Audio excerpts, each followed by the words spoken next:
When we talk about strategies and tactics for growth, look, I can make a list of 25. We don't have time to talk about 25, so I've got 5 I'm going to talk about today. And the first one is the most important, and it has to be on the top of the list. And I call it attitude. Some people call it culture.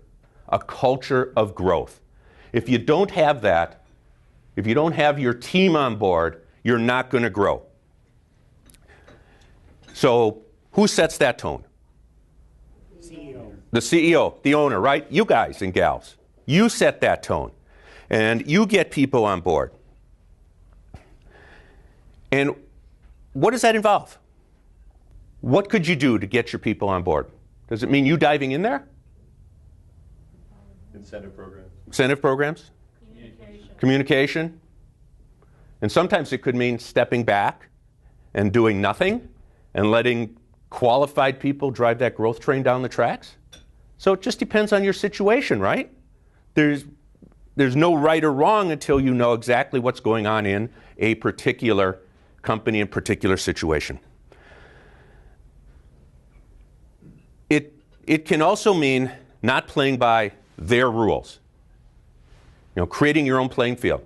And if you want to think about it on a big picture scale, and I know you're small business owners, but on a big picture scale, think of Apple.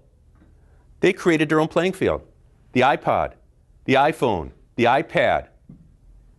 They didn't just go with what everyone else was doing. As business owners, I would like you to rate yourself.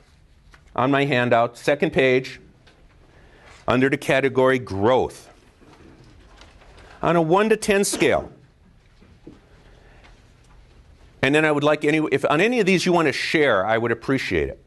Anything you've done to improve and help in these areas. We work on innovation as opposed to problem solving, fixing things.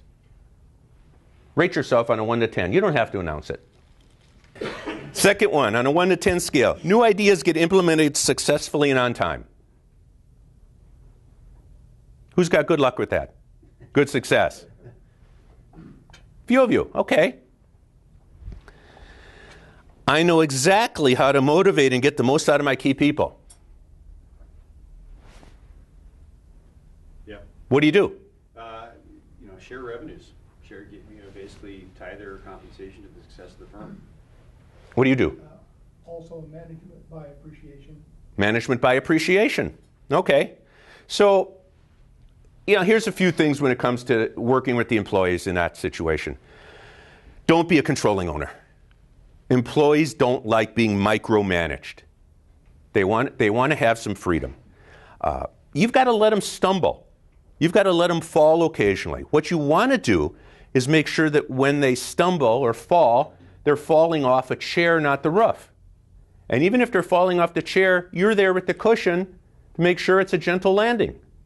And that really comes down to delegating and giving people the freedom to make some mistakes, but also not doing anything that an employee could be doing. When you do that, you free yourself up to drive new innovation, new initiatives.